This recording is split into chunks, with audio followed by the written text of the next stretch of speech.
There is a sentence from a Chinese government source that CNN published 2 days ago that I have not been able to move past. The source was speaking anonymously, a person familiar with Beijing's thinking ahead of the May 14th summit, and they said this: "The current situation has actually turned out to be favorable to China." That sentence, from inside the Chinese government, about a war that has killed thousands of people, closed the world's most important oil route, pushed gas prices in America to $4.54, and consumed 67 days of the world's attention. Favorable to China.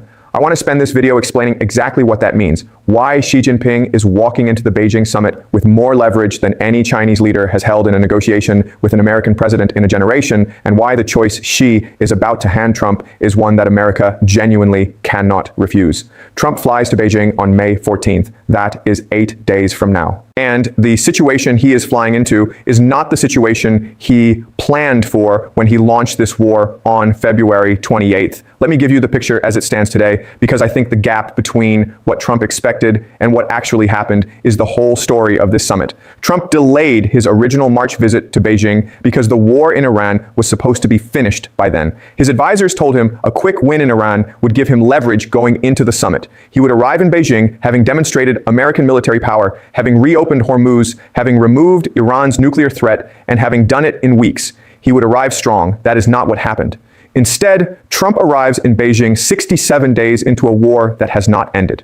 Hormuz is still effectively closed. Iran has not agreed to any nuclear terms. America has launched and canceled its own operation to escort ships through the strait in 48 hours. Gas is at $4.54. Trump's approval rating has fallen to 36%, the lowest of his second term, driven primarily by economic dissatisfaction tied to the war. The one-page peace proposal that America floated this week has not been accepted by Iran. And today, Iran's foreign minister finished meetings in Beijing with Wang Yi, where China publicly backed Iran's right to pursue nuclear energy while asking Iran to consider reopening Hormuz.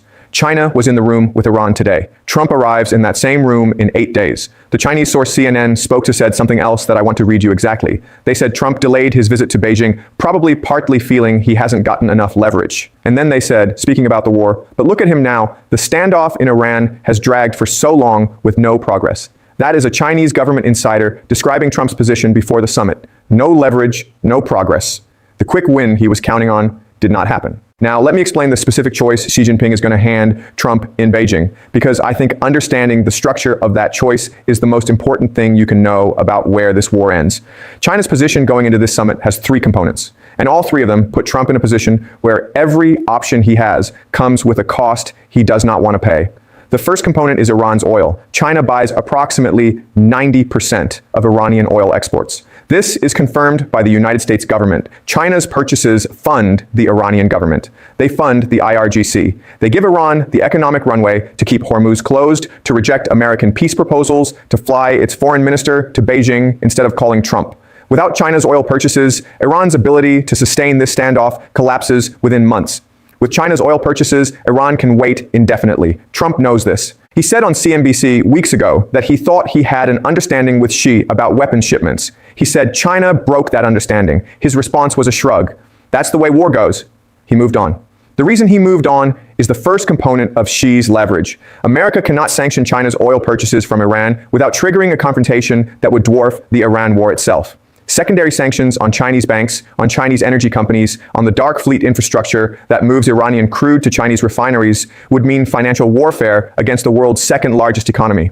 It would collapse the trade truce the 2 sides negotiated in Busan last October. It would make the Beijing summit impossible, and it would do all of that while America is already managing $4.54 gas and a 36% approval rating.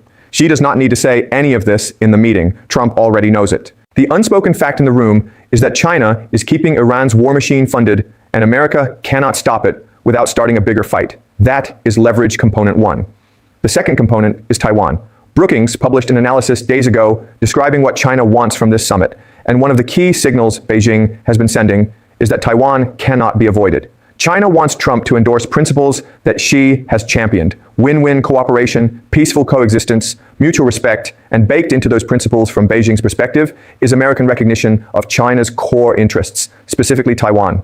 The Brookings analysts noted that China may ask Trump to impose constraints on American arms sales to Taiwan. They noted that China rolled out export controls against Japan immediately after the Trump-Xi meeting in Busan last October, without significant pushback from the Trump administration. Xi is going to test how much Taiwan policy flexibility Trump has in the room. And Trump, who needs to come home from Beijing with something, anything, that looks like a diplomatic win after 67 days of an unfinished war, may be more flexible than his advisors want him to be. That is leverage component 2.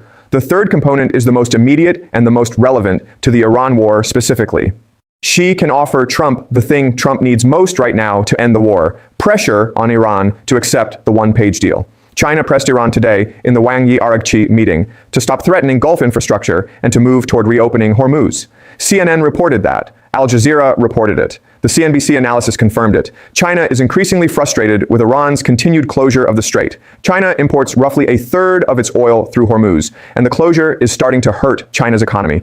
China's crude and gas imports fell in March compared to a year ago. The Dark Fleet compensates for Iranian crude, but cannot replace the Saudi, Emirati, and Qatari supply that also use to flow through the strait. So China genuinely wants Hormuz open, not for America's sake, for China's own economic interests. And that creates the choice. Xi can offer Trump this: China will lean on Iran to accept the one-page deal and reopen Hormuz. In exchange, Trump gives China something on Taiwan, something on tariffs, something on the trade relationship that China values. The choice is not between peace and war. The choice is between what Trump is willing to give Beijing to get Beijing to deliver Tehran. That is the deal structure Xi is going to present. And the reason America cannot refuse it is simple. Trump has no other path to ending this war before the November midterms. Every other option either requires military escalation that America's European allies will not support and that risks expanding the conflict, or requires Iran to voluntarily call Trump, as Trump has repeatedly asked, which Iran has shown zero indication of doing. The only third party with enough leverage over Iran to change its calculation is China. And China is about to name its price. The Eurasian Review analysis published this week described the summit's potential outcomes in the bluntest terms I have seen from any analyst. It said Trump's approval rating has fallen to 36%. It said the summit is likely to be viewed as a key test of Trump's leadership on the global stage. And it said Trump was hoping to use a quick win in Iran as political leverage in Beijing. But the quick win did not happen. Now let me bring in what happened in Beijing today, because it is the most important preparation for the summit, and nobody is fully connecting it to the May 14th meeting. Aragchi arrived in Beijing this morning. He met Wang Yi. This is the first face-to-face meeting between the Iranian and Chinese foreign ministers since the war began on February 28th. For 67 days, they spoke only by phone. Today, they sat in the same room. The timing of that meeting, 8 days before Trump arrives in Beijing, is not accidental. Aragchi came to Beijing to do 3 specific things, according to Al Jazeera's reporting from inside the meeting. First, Iran came to deliver its position on the war directly to Beijing before Trump does. Whatever Aragchi told Wang Yi today, China now has Iran's current red lines, Iran's current flexibility, Iran's current thinking on the one-page deal. China will have that information in the room when Trump arrives. Trump will be walking into a meeting where the other side already knows more about Iran's position than America's own negotiating team does. Second, Iran came to secure assurances on what China will and will not concede to Trump on Iran. The Al Jazeera correspondent inside the meeting said Iran wants clarity on Beijing's position before Xi and Trump talk. Specifically, Iran wants to know whether China will make any concessions to Washington that might damage Tehran's interests. If Xi promises Trump something on Iran without telling Tehran first, Iran's negotiating position collapses. Iran came to Beijing to prevent that from happening without its knowledge. Third, Iran came to strengthen the Belt and Road relationship and secure continued oil purchases. The meeting confirmed that Aragchi stressed Tehran's goal of strengthening relations with China within the framework of the 2021 Strategic Partnership Agreement. That agreement commits China to purchase 25 years of Iranian oil at preferential rates. Aragchi was in Beijing to make sure that commitment survives whatever Trump offers Xi in the summit. So the picture on May 14th is this. Xi sits down with Trump, having spoken with Aragchi 8 days earlier. Xi knows Iran's position. Xi knows Iran's red lines. Xi knows what Iran will and will not accept. And Xi knows what Iran is asking China to protect in the negotiation. Trump arrives without any of that information. Trump knows what America wants. Xi knows what both sides want. That asymmetry is the choice Xi is handing Trump. China can bridge the gap between what America wants and what Iran will accept. China knows both positions. China has leverage over Iran through oil, and China will use that bridge to extract something from America in return. Let me close with what I think that something is, because the analysts are pointing in a consistent direction. The most likely concession China extracts is on tariffs and the trade relationship. The Busan truce expires in November 2026. China wants a more durable trade arrangement. America's tariffs on Chinese goods remain a major source of economic pressure on Beijing. China importing American farm products and energy, which Trump has already floated, is a concrete deliverable that both sides can announce publicly. And the Iran war makes it easier for Trump to sell domestically because he can frame it as China rewarding America for the war effort. The second likely concession is a softer American position on Taiwan arms sales.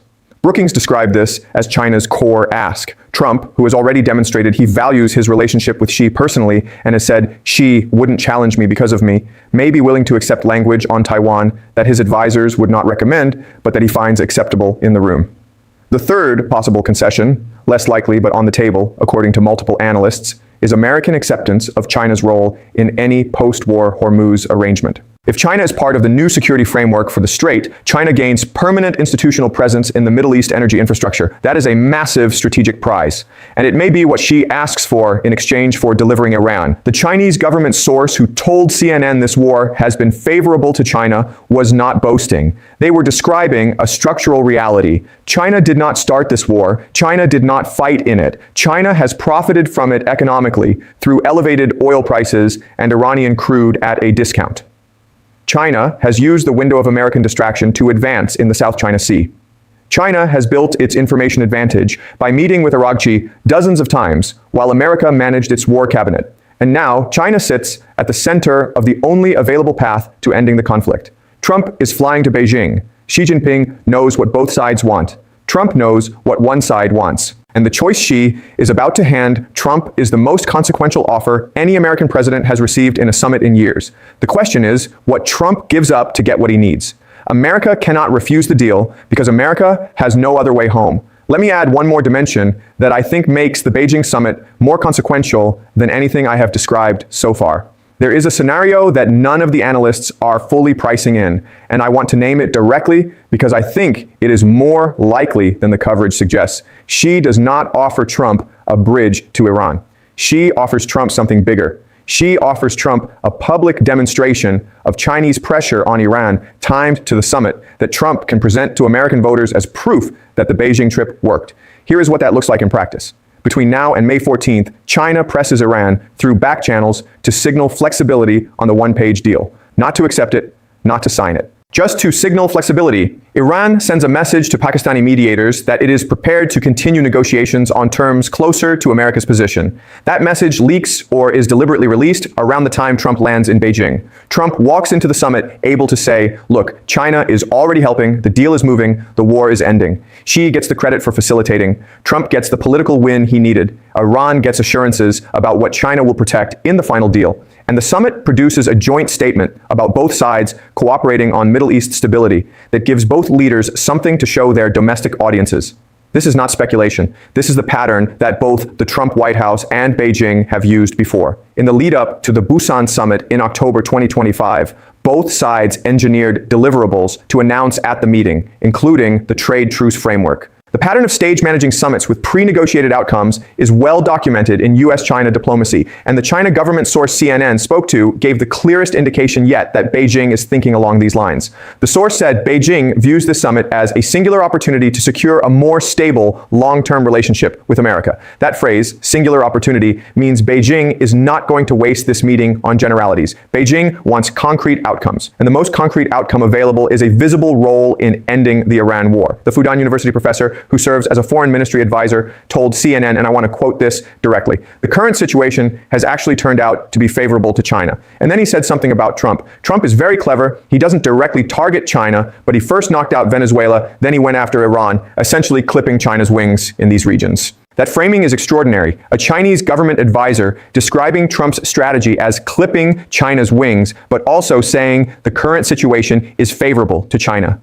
The conclusion is that Trump's strategy of indirect pressure has not produced the result Trump wanted, and China is about to offer to resolve that failure for a price. The price is the choice: Taiwan flexibility, trade concessions, a role in Hormuz's post-war arrangement, or some combination of all three. Trump will decide which price he can afford to pay, and whatever he decides will define the next phase of the US-China relationship for years: 8 days.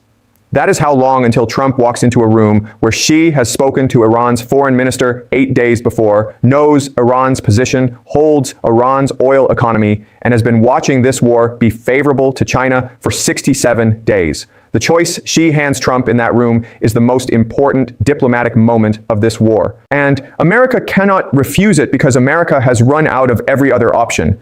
There is one last thing I want to name before I close, because it happened today specifically, and it connects directly to the summit in a way that the daily coverage is missing. Iran launched a website today, a real website, for a new body it says will govern maritime traffic through the Strait of Hormuz. The website describes the new organization's authority over passage, coordination fees, and what it calls security management of the waterway. America called it illegal. America said Iran has no right to establish a governing body over an international strait. The website is still up. I want you to think about what Iran launching a governing website for Hormuz means for the summit Xi and Trump are about to have. If Trump goes to Beijing and agrees to a deal that ends the war and reopens Hormuz, what happens to that website? Does it shut down? Does Iran agree to dissolve the new body it just formally created? Or does the new governing body become the framework through which Hormuz reopens under Iranian management with an international veneer that lets everyone claim the strait is open again? The website is Iran's opening bid for what the post-war Hormuz arrangement looks like. It is Iran formally establishing its institutional claim to the strait before the final negotiation happens. And if China, which pressed Iran today to move toward reopening Hormuz, is part of the new arrangement that website describes, then the deal Trump gets at the Beijing summit may include accepting some version of Iranian authority over the world's most important oil route. Not fully, not explicitly, but enough that Iran can point to the website and say, "This is what we built, and America accepted it." Wang Yi told Aragchi today that China supports a prompt resumption of shipping traffic through the Strait of Hormuz. That phrase, in diplomatic language, means China wants the strait open, but is not specifying under whose authority it reopens. That ambiguity is deliberate. The ambiguity leaves room for Iran's website, for Iran's governing body, for the new arrangement Iran is building before the final deal is signed. And Trump is flying to Beijing in 8 days to negotiate within that ambiguity. This is why the Chinese government source said the current situation is favorable to China. China is positioned exactly where it wants to be. It has leverage over Iran through oil. It has leverage over America through trade. It met Iran's foreign minister 8 days before Trump arrives. It publicly backed Iran's nuclear rights while privately pressing for Hormuz to open. It has positioned itself as the indispensable party in a deal that neither America nor Iran can finalize without Beijing's participation. And it did all of that without firing a single weapon, without sending a single soldier, and without making a single public statement that could be called provocative. Trump is flying to Beijing. Xi knows both sides. Iran built a website. And the choice that gets handed in that room in 8 days will be felt in every oil market, every diplomatic chancery, and every country that depends on the Strait of Hormuz for the energy that keeps its economy running. America cannot refuse the deal, because without it, the war continues, the gas prices stay at 454, the approval rating stays at 36%, and the midterms arrive with no resolution. Xi Jinping has been waiting 67 days for this meeting, and he is ready. I will see you in the next one.